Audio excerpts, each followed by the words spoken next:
Saya memulai breeding itu awalnya 4 ekor. Nah, saya beli buntingan itu dulu di peternakan. Populasi untuk sekarang sih kurang lebih sekitar 150 ya, ekor. Awal saya nggak paham pakan, nggak ada persiapan pakan. Domba datang langsung 100 ekor. Stres kita yang ada.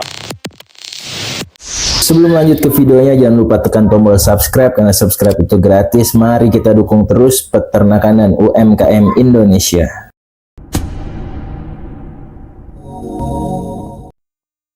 Bismillahirrahmanirrahim, selamat datang di Dokam TV, channelnya pecinta domba dan kambing dari peternakannya hingga daging olahannya. Hari ini waktunya Fiska visit kandang. Dan seperti biasa teman-teman, kalau visit kandang itu kita mau mereview sebuah peternakan domba atau kambing ya. Di sini saya udah berada di sebuah rumah, tapi di belakangnya itu ada ini kandang domba nih teman-teman. Hari ini kita mau kulik-kulik tentang peternakan di sini, dari manajemen pakannya seperti apa, terus manajemen kohenya seperti apa, dan jenis-jenis dombanya seperti apa. Di sini kita langsung interview dengan ownernya langsung nih. Assalamualaikum Pak. Waalaikumsalam warahmatullahi wabarakatuh. Gimana Pak kabar Pak? Alhamdulillah sehat. Ini kita mau minta izin Pak untuk mereview peternakannya. Boleh Pak ya? Boleh. Oke siap. Sebelumnya mungkin bisa diperkenalkan dulu Pak. Nama saya panggilannya Abi. Nah, ini alamatnya di Kampung Ciletik, Kelurahan Cisauk, Kecamatan Cisauk, Kabupaten Tangerang. Kabupaten Tangerang. Oke. Nama peternakannya Bang Bon Farm. Bang Bon Farm. Iya. Oke siap. Nomor HP Pak? 0856 82-nya 4 kali 57. Wah siap. Ini lagi pada makan nih Pak ya? Sarapan pagi nih. Sarapan pagi. Iya. Pakannya pakai apa nih Pak? Kalau di sini sih pakan biasanya kita pakai silase daun singkong, pakan utamanya. Nah, kalau ini kebetulan kemarin ada petani yang panen jagung manis, ya udah kita ambil limpahannya. Iya, dimanfaatin. Iya, yang ada manfaatin. Pak ya? Sayang soalnya. Ini mulai beternak sejak kapan Pak? Kalau mulai beternak sih belum lama lah, kisaran awal sekitar bulan April 2022 pada saat itu Krismon tuh. Krismon. Bukan Krismon, apa dah? Covid. Ya, Covid. Iya benar. Covid. Nah, itu kita baru memulai tuh. Ada jenis apa aja nih Pak? Campur-campur nih. Campur-campur ada ya? full blood dorper, ada F1 dorper untuk indukan, kemudian ada jenis Barbados.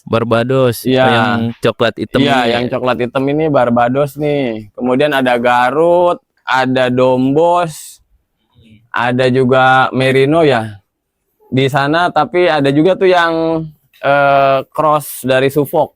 Cross Suffolk. Iya. Oke. Kalau pejantannya saya pakai full blood dorper sama jenis Awasi. Untuk jenis Awasi ya. Oke. Terus ini populasi berapa Pak? Udah kita kirim, karena kita jujur kita sambil jual juga sih. Ya, jadi ada sebagian yang sudah kita kirim dijual ya. Iya. Oke siap. Pakannya ini ya. Tapi yang lebih dominan ini sih sebetulnya jarang lah kita pakai ini, jarang. Sebetulnya yang paling dominan itu kita pakai silase daun singkong karet. Daun singkong karet. Iya, ini karena kebetulan lagi ada aja. Iya, ini mah kebetulan lagi ada, dan sebetulnya jarang saya pakai ini. Biasanya lebih dominannya daun singkong karet kita buat silase. Karena kebetulan di daerah sini itu daun singkong karet itu melimpah. Iya. Jadi banyak lahan-lahan kosong yang kemudian belum digarap sama pemiliknya, dan di dalamnya itu banyak sekali pohon-pohon singkong karet. Maka kita manfaatkan. Ya, kadang kalau lagi pas kebetulan ketemu pemiliknya, justru mereka malah seneng karena kebunnya dibersihin. Nggak usah buang lagi ya. Nggak usah dibuang udah lagi. Dia ngambil. Jadi dia merasa enak, kebunnya dibersihin, kita juga merasa ya dapat pakan gratis lah. Iya benar.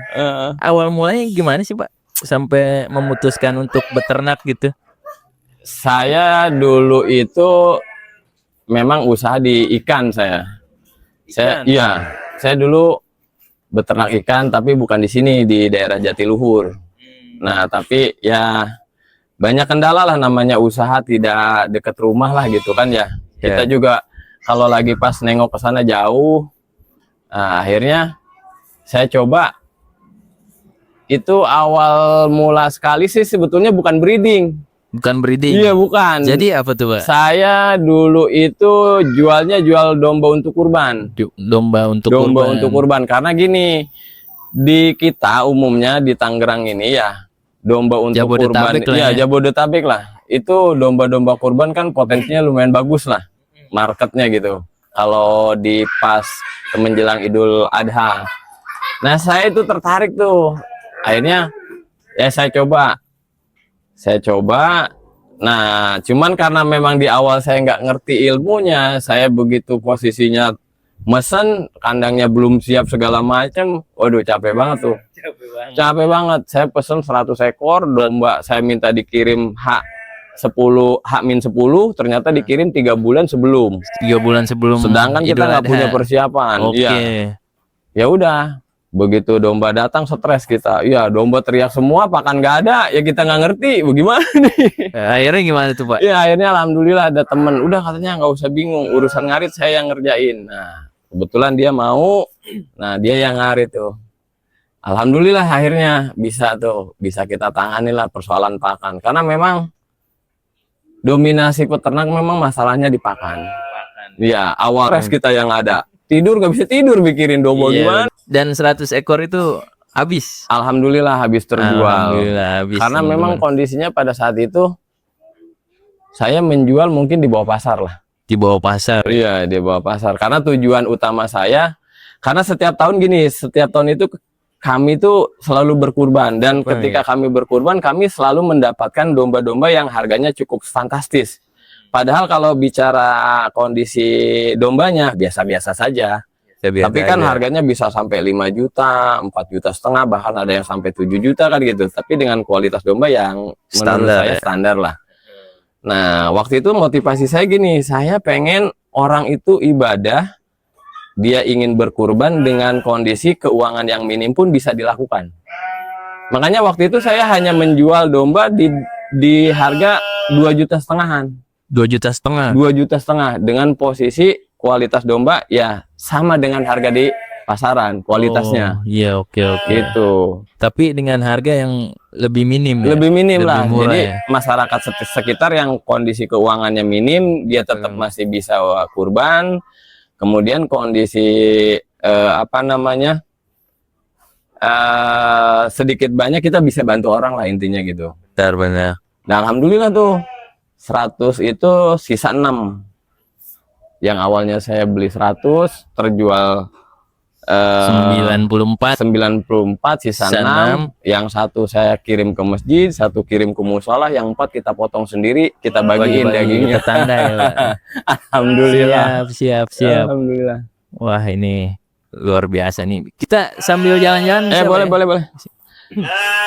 Nah, ini dari sisi kandang pun kebetulan karena kondisinya kita nih nggak paham ternak, sebetulnya kandang seperti ini tuh salah. Kurang tepat lah. Salahnya kenapa tuh, Pak? Jadi kandang model begini itu makan banyak biaya. Kemudian ini kan space ini tuh sehingga ini nggak bisa lebih tinggi lagi. Ini saya pakai cuman 80 cm ya. Kalau idealnya ini 120 sehingga memudahkan untuk pengambilan kotorannya. Oke. Nah, kalau ini kita tinggikan jadi 120, ini kita mentok. Nah, ini kendala. Kalau bisa teman-teman yang rencananya mau beternak, pola kandang kalau bisa jangan sampai begini nih. Ini pola kandang karena saya nggak paham awalnya jadi salah nih. Saya nggak. Teman-teman kalau mau belajar ke sini juga bisa, Pak ya? Bisa. Ya, saya berawal kan saya betul-betul nggak paham, nggak ngerti karena basically saya bukan di peternakan.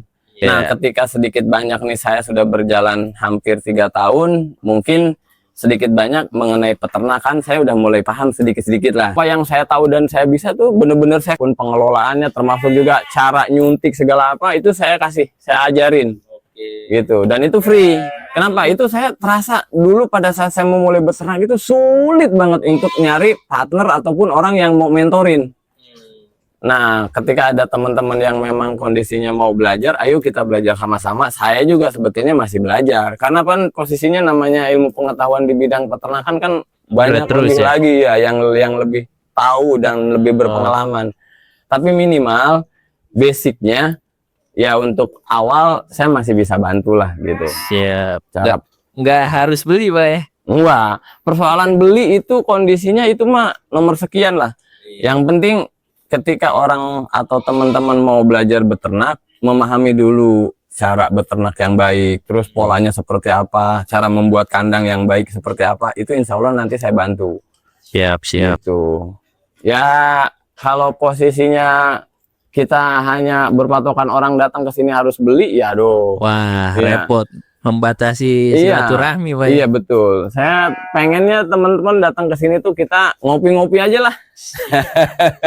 Kayak tadi saya teman-teman langsung dibuatin kopi. Waduh, Masya Allah. Ngopi-ngopi aja. Jadi setelah 100 ekor itu, kemudian lanjut ke breeding. Awalnya tadi kan kurban ya, Pak? Iya. Itu breeding mulainya berapa ekor dulu? Iya, saya beli buntingan itu dulu di Kediri, di peternakan Irfan Kamil Farm. Kondisi bunting, jadi ada jenis Suffolk, Texel, Merino, dan jenis Garut. Oh, itu beda semua tuh? Beda semua, tapi buntingnya semua dengan bunting full blood Dorper. Oh, jadi mengeluarkan anak F1 ya, Pak? Iya, M1. Nah, ada yang lahirannya jantannya saya jual, induknya saya ambil. Nah, kemudian ada rezeki sedikit, nambah ya. Alhamdulillah lah sekarang udah mulai banyak lah gitu. Jadi Bahkan kemarin udah nyampe sampai 200 ekor kemarin. sampai 200 ekor ya? Kalau sekarang nih tinggal ada 150, tapi itu yang 5 sudah terbooking. Sudah terbooking. Pengirimannya minggu depan. Minggu depan ya? Ke Tajur malah, Ciledug situ. Ciledug ya, dekat. Oke, siap, Pak. Jadi di sini ada berapa pejantan, Pak, sekarang? Kalau pejantan sih ada 4. Ada jenis awasi, kemudian ada jenis dombos ini. Ada jenis dombos nih. Kalau orang bilang Texel lah. Cross Texel ya? Cross Texel gini. Kemudian ada Merino. Ini ada Merino. Kemudian ada full blood Dorper. Full buat Dorper di tadi ya? Iya, yang tadi tuh. Ini F1 nih, Pak? Ya, kalau ini F1 yang ini usianya 6 ke 7 bulan, ada 2 di sini, ini satu. Selebihnya ini usia 4 bulan mau ke 5 bulan. Oh, ini 6 bulan nih. Iya, itu 6 bulan. F1 Dorper Blackhead-nya teman-teman. Dijual nggak nih, Pak? Dijual. Dijual. Kalau ada yang Oke. mau silakan. Nanti untuk review harganya kita video yang satu ya, Pak, khusus review harga. Boleh. Ini awasinya nih, Pak. Iya, itu F1 sebetulnya. F1 awasi. Iya. Dulu saya dapat dari peternakan di apa namanya ya? Daerah yang ada kubah emas itu apa namanya itu ya? Depok. Cinere. Daerah situ. Depok ya. Tapi dia juga di situ nggak lama. Jadi dia beli. Nah, itu selang 1 bulan berikutnya dia keluarin lagi karena dia ngerasa ini terlalu besar buat betina di tempat dia. Nggak kuat, Pak. Iya, jadi dia punya betina domba-domba kacang memang banyak. Nah, kemudian mungkin dia mau upgrade supaya kualitas dari domba dia itu bagus, dia upgrade ke F1. Tapi ternyata begitu kondisinya dia koloni, justru nggak kuat domba-domba di sana, makanya dia keluarin lagi. Nah, saya dapat dari dia. Oke. Jadi menurut Bapak nih kalau teman-teman mau mulai beternak tuh baiknya mulai dari mana tuh, Pak? Ya sebetulnya kalau teman-teman mulai beternak sih idealnya sebelum terjun